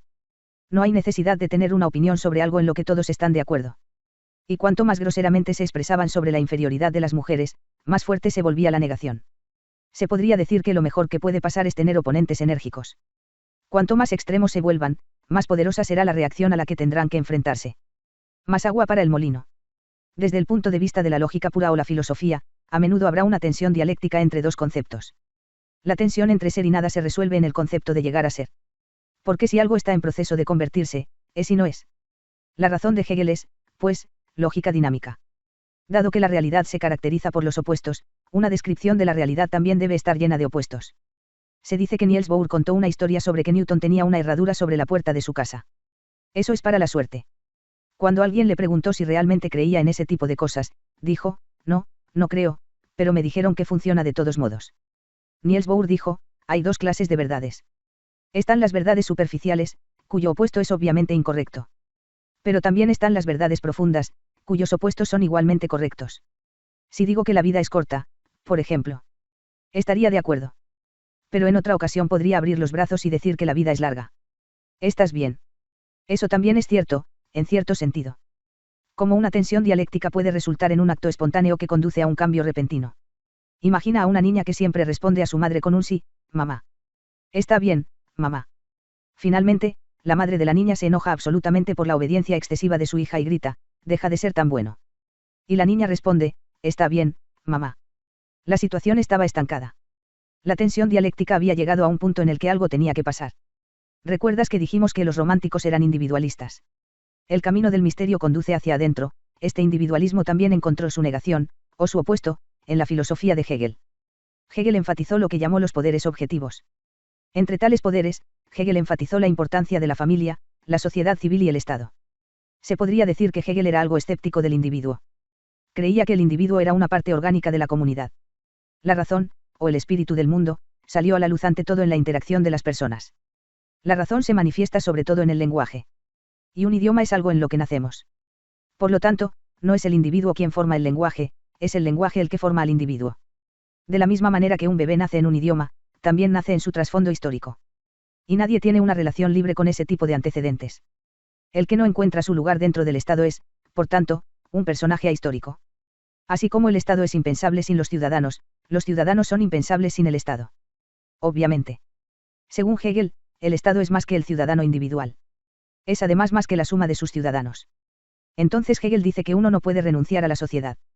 Cualquiera que simplemente se encoja de hombros ante la sociedad en la que vive y quiera encontrar su alma será ridiculizado. Según Hegel, no es el individuo el que se encuentra a sí mismo, es el espíritu del mundo. El espíritu del mundo vuelve a sí mismo en 3 etapas. Se vuelve consciente de sí mismo en 3 etapas. El espíritu del mundo primero se vuelve consciente de sí mismo en el individuo. Hegel llama a esto espíritu subjetivo. Alcanza una conciencia superior en la familia, la sociedad civil y el Estado. Hegel llama a esto espíritu objetivo porque aparece en la interacción entre las personas. El espíritu del mundo alcanza la forma más elevada de autorrealización en el espíritu absoluto. Y este espíritu absoluto es arte, religión y filosofía. Y de estos, la filosofía es la forma más alta de conocimiento porque en la filosofía, el espíritu del mundo reflexiona sobre su propio impacto en la historia. La filosofía es el espejo del espíritu del mundo. ¿Crees que tiene algo que ver con el espejo de Latón? Supongo que el espejo de Latón tiene un significado especial, ya que aparece constantemente. Simplemente dije que no seguiría apareciendo a menos que tuviera un significado especial para Hilda y su padre. Solo Hilda sabe cuál es ese significado. Fue ironía romántica. Una pregunta desesperada, Sophie. ¿Por qué? ¿Por qué no somos nosotros los que trabajamos con estas cosas? Solo somos víctimas indefensas de esa ironía. Si un niño demasiado grande dibuja algo en una hoja de papel, no puedes preguntarle al papel qué se supone que representa el dibujo. Kierkegaard. Hilda comenzaba a sentirse cada vez más aliada con Sophie y Alberto. De repente, Sophie escuchó un golpe en la puerta. De pie en el escalón de la entrada había una niña pequeña con cabello largo y rubio, que vestía un vestido azul. Tenía una pequeña botella en cada mano. Una botella era roja, la otra azul. Me llamo Alice. Voy a darle a Sophie estas pequeñas botellas de filosofía. La etiqueta de la botella roja decía bébeme, y en la azul la etiqueta decía bébeme también. Sophie quitó la tapa de la botella roja y se la llevó a los labios con cautela. Se sentía como si el lago, el bosque y la cabaña se fusionaran en uno. Pronto pareció que todo lo que veía era una sola persona, y esa persona era la propia Sophie. Miró a Alberto, pero él también parecía ser parte del alma de Sophie. Más y más curioso, dijo. Todo parece como antes, pero ahora todo es una sola cosa. Siento como si todo fuera un solo pensamiento. Es panteísmo o idealismo, dijo. Es el espíritu mundial de los románticos. Experimentaron todo como un gran ego. También es Hegel, quien criticó al individuo y vio todo como la expresión de la única razón mundial. Sophie quitó la tapa de la botella azul y tomó un gran trago. Los bosques ya no eran bosques y cada pequeño árbol ahora parecía un mundo en sí mismo. El pequeño lago de repente se convirtió en un océano sin límites. Ahora veía en Alberto a una persona maravillosa. Al mismo tiempo, se experimentó a sí misma de una manera completamente nueva como un individuo único. Era más que un simple ser humano, una niña de 15 años. Era Sofía Amundsen, y solo ella era eso. No creo que alguna vez llegue a entender lo que es ser otra persona. No hay 2 personas en todo el mundo que sean iguales. La botella azul es el individualismo. Es, por ejemplo, la reacción de Søren Kierkegaard al idealismo de los románticos. Pero también abarca a otro danés que vivió al mismo tiempo que Kierkegaard, el famoso escritor de cuentos de hadas Hans Christian Andersen. Tenía el mismo ojo agudo para la increíble riqueza de detalles de la naturaleza. Un filósofo que vio lo mismo más de un siglo antes fue el alemán Leibniz. Reaccionó contra la filosofía idealista de Spinoza tal como Kierkegaard reaccionó contra Hegel. ¿Pero cuál es la verdad?, preguntó ahora. ¿Es la botella roja o la azul la que da la imagen real? Tanto el rojo como el azul, Sophie. No podemos decir que los románticos se equivocaron al sostener que solo hay una realidad. Pero tal vez eran un poco estrechos en su perspectiva. Kierkegaard ciertamente tenía un ojo agudo para la importancia del individuo. Somos más que hijos de nuestro tiempo. Además, cada uno de nosotros es un individuo único que solo vive una vez. Kierkegaard pensó que tanto el idealismo de los románticos como el historicismo de Hegel habían oscurecido la responsabilidad del individuo por su propia vida. Søren Kierkegaard, 1813. Se volvió agresivamente crítico con la sociedad.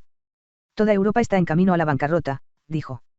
Fue despiadado en su crítica de lo que se podría llamar el cristianismo dominical.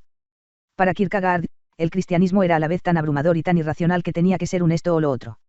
No era bueno ser bastante o hasta cierto punto religioso. ¿Por qué o Jesús resucitó el día de Pascua, o no lo hizo? Y si realmente resucitó de entre los muertos, si realmente murió por nosotros, entonces esto es tan abrumador que debe impregnar toda nuestra vida. Kierkegaard vio cómo tanto la Iglesia como la gente en general tenían un enfoque evasivo de las cuestiones religiosas. Para Kierkegaard, la religión y el conocimiento eran como el fuego y el agua. No era suficiente creer que el cristianismo es verdadero. Tener una fe cristiana significaba seguir una forma de vida cristiana. Obtuvo su maestría con la disertación sobre el concepto de ironía. En este trabajo luchó contra la ironía romántica y el juego sin compromiso de los románticos con la ilusión. Postuló la ironía socrática que tenía el propósito de obtener las verdades fundamentales sobre la vida. A diferencia de los románticos, Sócrates fue lo que Kierkegaard llamó un pensador existencial. Es decir, un pensador que dibuja toda su existencia en su reflexión filosófica. El sistema de Hegel se usaba como una especie de explicación multiusos para todo tipo de preguntas. Kierkegaard indicó que el tipo de verdades objetivas que preocupaban al hegelianismo eran totalmente irrelevantes para la vida personal del individuo. En lugar de buscar la verdad con T mayúscula, es más importante encontrar el tipo de verdades que son significativas para la vida del individuo. Es importante encontrar la verdad para mí. Por lo tanto, coloca al individuo, o a todos y cada uno de los hombres, frente al sistema. Kierkegaard pensó que Hegel había olvidado que era un hombre. Mientras el pesado señor profesor explica todo el misterio de la vida, en la distracción ha olvidado su propio nombre, que es un hombre, ni más ni menos, ni un fantástico 3/8 de párrafo. Una descripción amplia de la naturaleza humana o de los seres humanos carecía por completo de interés para Kierkegaard. Lo único importante era la propia existencia de cada hombre. Y no experimentas tu propia existencia detrás de un escritorio. Solo cuando actuamos, y especialmente cuando tomamos decisiones importantes, nos relacionamos con nuestra propia existencia. Hay una historia sobre Buda que ilustra lo que quiso decir Kierkegaard. Hubo una vez un monje que le preguntó a Buda si podía dar respuestas más claras a preguntas fundamentales sobre qué es el mundo y qué es un hombre. Buda respondió comparando al monje con un hombre que es atravesado por una flecha envenenada. El herido no tendría ningún interés teórico en saber de qué estaba hecha la flecha, en qué tipo de veneno estaba sumergida o de qué dirección vino. Lo más probable es que quiera que alguien lo saque y trate la herida. Sí, lo haría. Eso sería existencialmente importante para él. Tanto Buda como Kierkegaard tenían la fuerte sensación de existir solo por un breve momento. Kierkegaard también dijo que la verdad es subjetiva. Con esto no quiso decir que no importa lo que pensemos o creamos. Quería decir que las verdades realmente importantes son personales. Solo estas verdades son verdaderas para mí. Una pregunta importante es si el cristianismo es verdadero. Esta no es una pregunta con la que uno pueda relacionarse teórica o académicamente. Para una persona que se comprende a sí misma en la vida, es una cuestión de vida o muerte. No es algo que se sienta y discute por el bien de la discusión. Es algo que debe abordarse con la mayor pasión y sinceridad. Preguntas fundamentales como estas solo pueden abordarse a través de la fe. Las cosas que podemos saber a través de la razón o el conocimiento son, según Kierkegaard, totalmente irrelevantes. 8 más 4 son 12. Verdades como esas pueden ser tanto objetivas como generales, pero sin embargo son totalmente inmateriales para la existencia de cada hombre. Nunca puedes saber si una persona te perdona cuando le haces daño. Tampoco puedes saber si una persona te ama. Es algo que solo tienes que creer o esperar.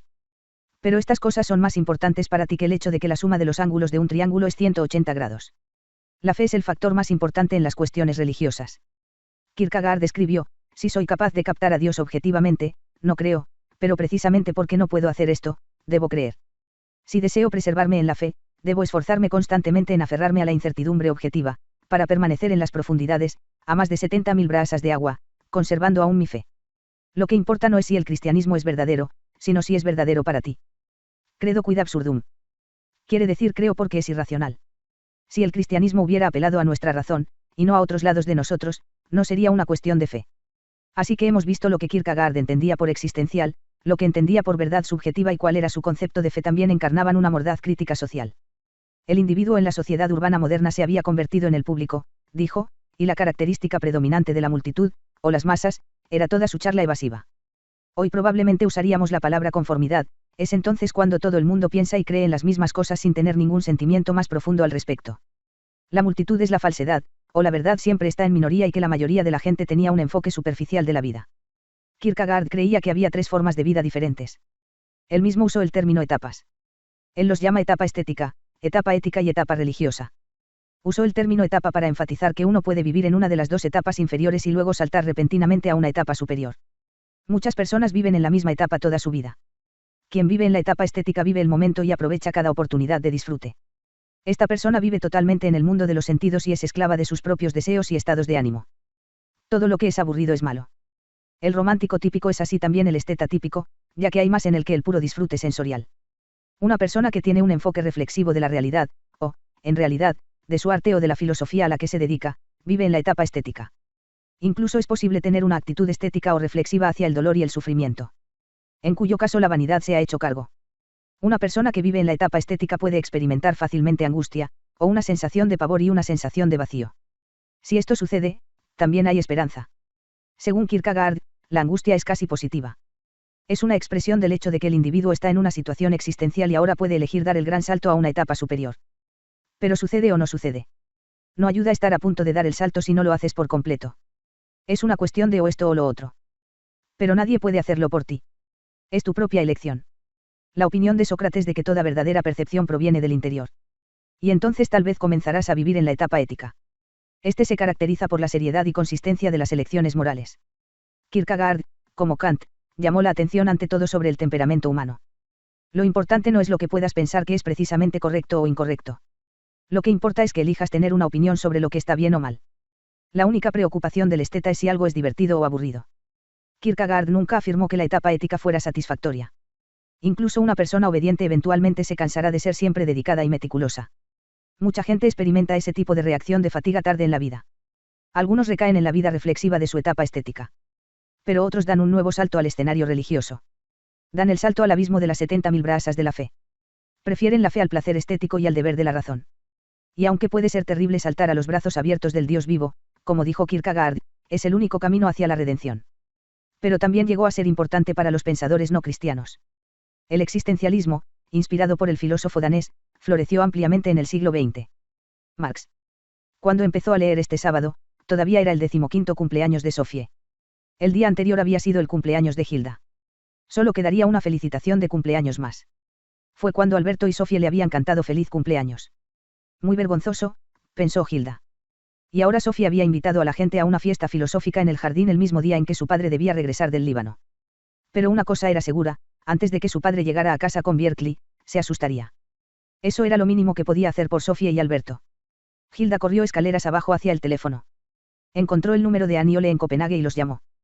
Hilda comenzó a describir su plan. Le habló a Anne de la carpeta de anillas, de Sofie y Alberto y todo lo demás. Pero cuando Hilda colgó, su plan estaba en marcha. Pero vendrá a la fiesta en el jardín, ¿no? Oh, sí, está deseando que llegue. Y otra cosa. Hay una carta para ti. Tiene el sello de batallón de la ONU. El sobre estaba sellado el 15 de junio de 1990.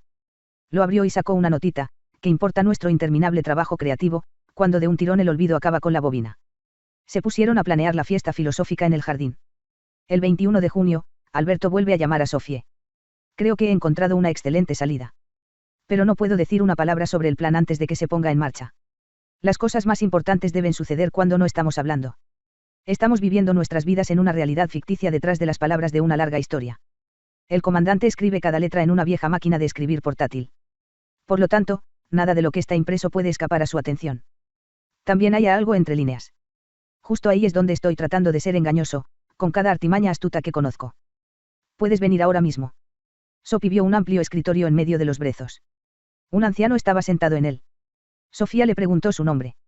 Ebenezer Scrooge, dijo, estudiando detenidamente sus libros de contabilidad de nuevo. Mi nombre es Sofie. Eres un hombre de negocios, supongo. Él asintió. E inmensamente rico. Ni un centavo debe desperdiciarse. Por eso tengo que concentrarme en mis cuentas. ¿Por qué molestarse? Notó a una niña sentada completamente sola debajo de uno de los árboles altos. ¿Comprarás algunos fósforos?, preguntó, ofreciéndoselos a Sofie. Sofie le dio la moneda a la niña y se quedó allí, con la caja de cerillas en la mano. Eres la primera persona que me compra algo en más de 100 años. A veces me muero de hambre, y otras veces me mata la escarcha. Tomó la mano de la niña y caminó de espaldas al hombre rico. Debes asegurarte de que esta chica tenga una vida mejor, dijo. El hombre levantó la vista de su papeleo y dijo, ese tipo de cosas cuesta dinero, y dije que no se debe desperdiciar ni un centavo. Pero no es justo que seas tan rico cuando esta chica es tan pobre, insistió Sofie. Es injusto. Va. Farsante. La justicia solo existe entre iguales. Tuve que trabajar para ascender, y ha valido la pena. Progreso, lo llaman. Si no me ayudas, me muero, dijo la pobre niña. No figura en mis cuentas. Así que, vete, a la casa de pobres. Si no me ayudas, prenderé fuego al bosque, insistió la niña. Eso hizo que el hombre se pusiera de pie, pero la chica ya había encendido una de sus cerillas. El hombre levantó los brazos.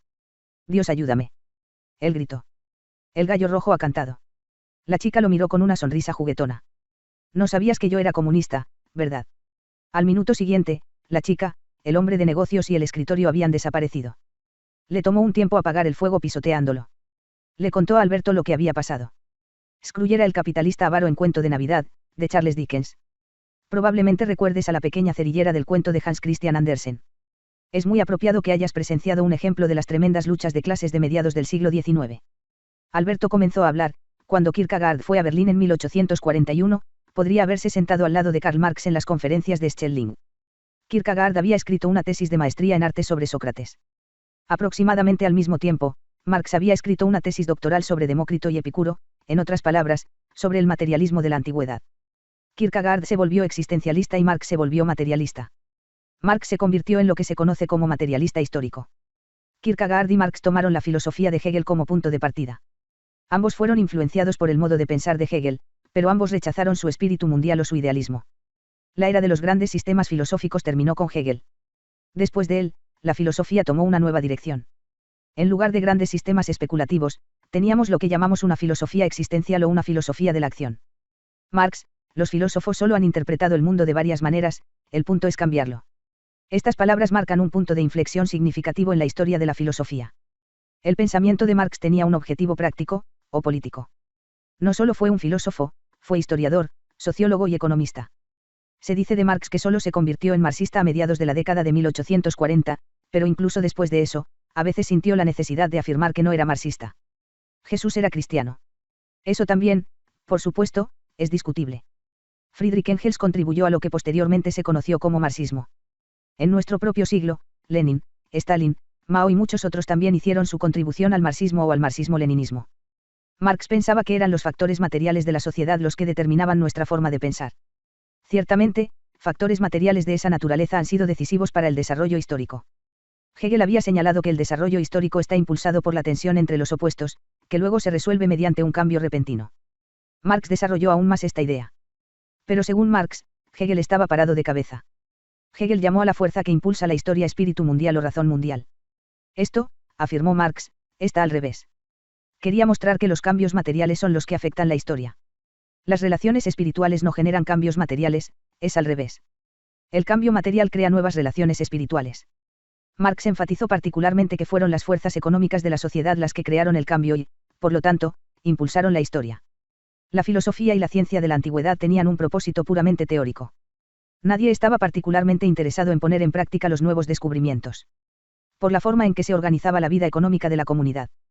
La producción se basaba principalmente en el trabajo esclavo, por lo que los ciudadanos no tenían necesidad de aumentar la producción con innovaciones prácticas.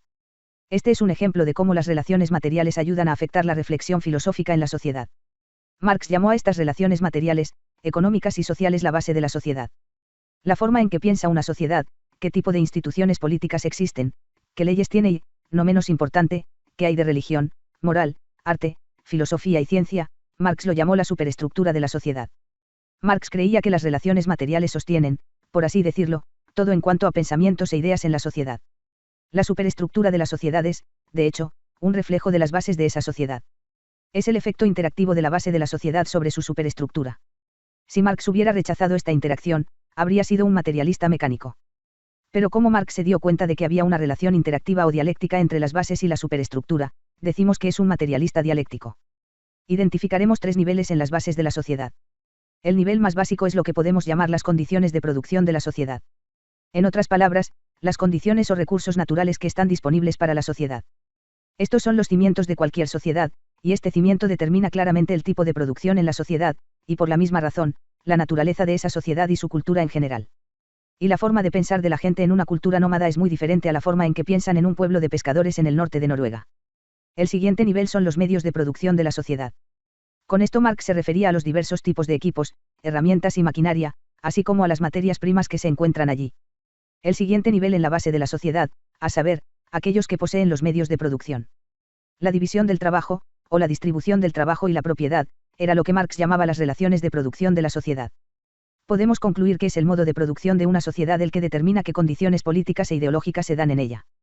La cuestión de qué era moralmente correcto, según Marx, es un producto de la base de la sociedad. Por ejemplo, no es casualidad que en la antigua sociedad campesina, los padres decidieran con quién se casaban sus hijos. Era una cuestión de quién iba a heredar la granja. En una ciudad moderna, las relaciones sociales son diferentes.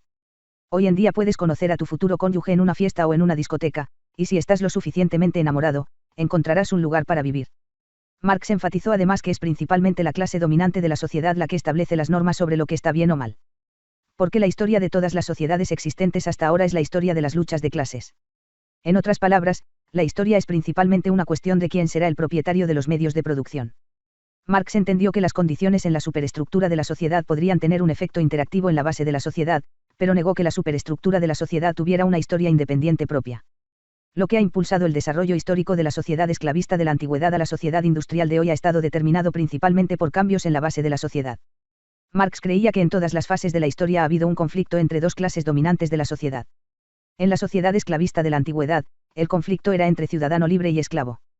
En la sociedad feudal de la Edad Media, era entre señor feudal y siervo, más tarde, entre aristócrata y ciudadano.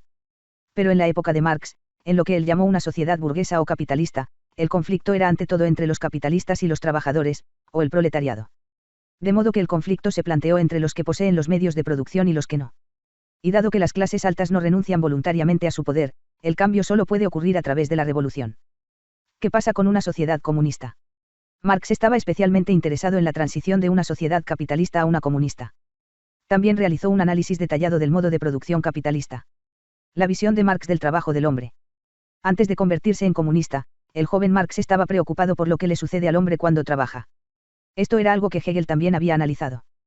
Hegel creía que había una relación interactiva o dialéctica entre el hombre y la naturaleza. Cuando el hombre altera la naturaleza, él mismo se altera. O, dicho de otro modo, cuando el hombre trabaja, interactúa con la naturaleza y la transforma. Pero en el proceso la naturaleza también interactúa con el hombre y transforma su conciencia. La forma en que trabajamos afecta nuestra conciencia, pero nuestra conciencia también afecta la forma en que trabajamos. Se podría decir que es una relación interactiva entre la mano y la conciencia. Por lo tanto, la forma en que piensas está estrechamente relacionada con el trabajo que haces. Una persona que está desempleada está, en cierto sentido, vacía. Para Hegel y Marx, el trabajo era algo positivo y estaba íntimamente relacionado con la esencia de la humanidad. Pero aquí es precisamente donde Marx dirigió su crítica al método capitalista de producción. Bajo el sistema capitalista, el trabajador trabaja para otro. Su trabajo es, pues, algo externo a él, o algo que no le pertenece. El trabajador se vuelve ajeno a su trabajo, pero al mismo tiempo también ajeno a sí mismo. Pierde el contacto con su propia realidad. Marx dice, con expresión hegeliana, que el trabajador se aliena. Si odia su trabajo, Sophie, debe odiarse a sí misma, en cierto sentido. En una sociedad capitalista, el trabajo está organizado de tal manera que el trabajador, de hecho, es esclavo de otra clase social. Así, el trabajador transfiere su propio trabajo, y con él, toda su vida, a la burguesía. El trabajador podría tener una jornada laboral de 12 horas en una sala de producción helada. La paga era a menudo tan baja que los niños y las mujeres embarazadas también tenían que trabajar. Esto condujo a condiciones sociales indescriptibles. En muchos lugares, parte de los salarios se pagaba en forma de licor barato y las mujeres se veían obligadas a complementar sus ingresos mediante la prostitución. Sus clientes eran la ciudadanía respetada del pueblo. Y mientras sucedía, los hijos de la burguesía tocaban el violín en cálidos y amplios salones después de un refrescante baño. Junto con Engels, publicó un manifiesto comunista en 1848. La primera oración de este manifiesto dice, un espectro acecha a Europa, el espectro del comunismo. También asustó a la burguesía. Porque ahora el proletariado empezaba a rebelarse. Terminó con, los comunistas desdeñan ocultar sus puntos de vista y objetivos. Declaran abiertamente que sus fines solo pueden lograrse mediante el derrocamiento por la fuerza de todas las condiciones sociales existentes.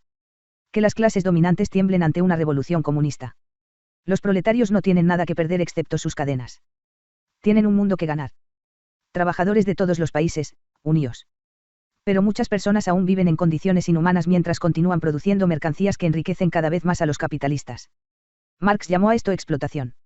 Si un trabajador produce una mercancía, esta mercancía tiene un cierto valor de cambio. Si ahora se deducen los salarios de los trabajadores y los demás costos de producción del valor de cambio, siempre quedará una cierta suma. Esta suma era lo que Marx llamaba ganancia. En otras palabras, el capitalista se embolsa un valor que en realidad fue creado por el trabajador. Eso es lo que se entiende por explotación. Así que ahora el capitalista invierte parte de su beneficio en nuevo capital, por ejemplo, en la modernización de la planta de producción con la esperanza de producir su mercancía aún más barata y, por lo tanto, aumentar su beneficio en el futuro. Pero tanto en esta como en otras áreas, a largo plazo las cosas no van a ser como las imagina el capitalista. Marx creía que había una serie de contradicciones inherentes al método de producción capitalista. El capitalismo es un sistema económico que es autodestructivo porque carece de control racional. Es inherente al sistema capitalista que marcha hacia su propia destrucción. En ese sentido, el capitalismo es progresista porque es una etapa en el camino hacia el comunismo. ¿Puedes dar un ejemplo de cómo el capitalismo es autodestructivo? Dijimos que el capitalista tenía un buen excedente de dinero, y utiliza parte de ese excedente para modernizar la fábrica. Pero también gasta dinero en clases de violín. Además, su esposa se ha acostumbrado a una forma de vida lujosa. Él compra maquinaria nueva y ya no necesita tantos empleados. Lo hace para aumentar su poder competitivo. Pero él no es el único que piensa de esta manera, lo que significa que la producción en su conjunto se hace cada vez más eficaz. Las fábricas se hacen cada vez más grandes y se concentran gradualmente en cada vez menos manos. Por lo tanto, cada vez se necesitan menos trabajadores, lo que significa que cada vez hay más desempleados. Por lo tanto, hay problemas sociales cada vez mayores, y crisis como esta son una señal de que el capitalismo marcha hacia su propia destrucción. Pero el capitalismo tiene una serie de otros elementos autodestructivos. Siempre que el beneficio deba vincularse a los medios de producción sin dejar un excedente lo suficientemente grande como para mantener la producción a precios competitivos. Para poder reducir los salarios. Pero los trabajadores serían tan pobres que ya no podrían permitirse comprar bienes. Diríamos que el poder adquisitivo está cayendo. Y ahora realmente estamos en un círculo vicioso. Ha sonado la campana de la propiedad privada capitalista, diría Marx. Nos acercamos rápidamente a una situación revolucionaria. Para abreviar la historia, al final el proletariado se levanta y se apodera de los medios de producción. Durante un periodo, tenemos una nueva sociedad de clases en la que los proletarios reprimen a la burguesía por la fuerza. Marx llamó a esto la dictadura del proletariado. Pero después de un periodo de transición, la dictadura del proletariado es reemplazada por una sociedad sin clases, en la que los medios de producción son propiedad de todos, es decir, del pueblo mismo. En este tipo de sociedad, la política es de cada uno según sus capacidades, a cada uno según sus necesidades. Además, el trabajo pertenece ahora a los propios trabajadores y cesa la alienación del capitalismo.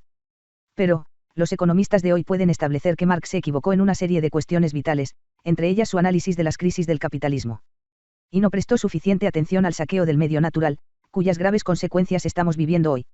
Sin embargo, el marxismo provocó grandes convulsiones. No hay duda de que el socialismo ha logrado en gran medida combatir una sociedad inhumana. En Europa, en todo caso, vivimos en una sociedad con más justicia, y más solidaridad, que la de Marx. Esto se debe sobre todo al propio Marx y a todo el movimiento socialista. Después de Marx, el movimiento socialista se dividió en dos corrientes principales, la socialdemocracia y el leninismo. La socialdemocracia, que ha defendido un camino gradual y pacífico en dirección al socialismo, era el camino de Europa occidental. Podríamos llamar a esto la revolución lenta. El leninismo, que mantuvo la creencia de Marx de que la revolución era la única forma de combatir la vieja sociedad de clases, tuvo una gran influencia en Europa del Este, Asia y África. Cada uno a su manera, ambos movimientos han luchado contra las penurias y la opresión. Pero no creó una nueva forma de opresión. Por ejemplo en Rusia y Europa del Este. No hay duda de eso, y aquí nuevamente vemos que todo lo que el hombre toca se convierte en una mezcla de bien y mal. Probablemente nunca habrá una tierra prometida. La humanidad siempre creará nuevos problemas por los que luchar. De vuelta a la justicia. Usted dijo que Marx pensaba que el capitalismo era una forma injusta de sociedad. ¿Cómo definirías una sociedad justa?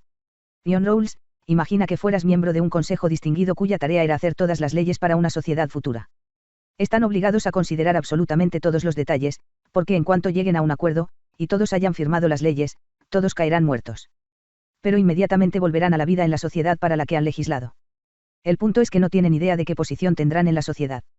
Esa sociedad sería una sociedad justa. Habría surgido entre iguales. Ninguno de ellos sabía si despertarían como hombres o como mujeres.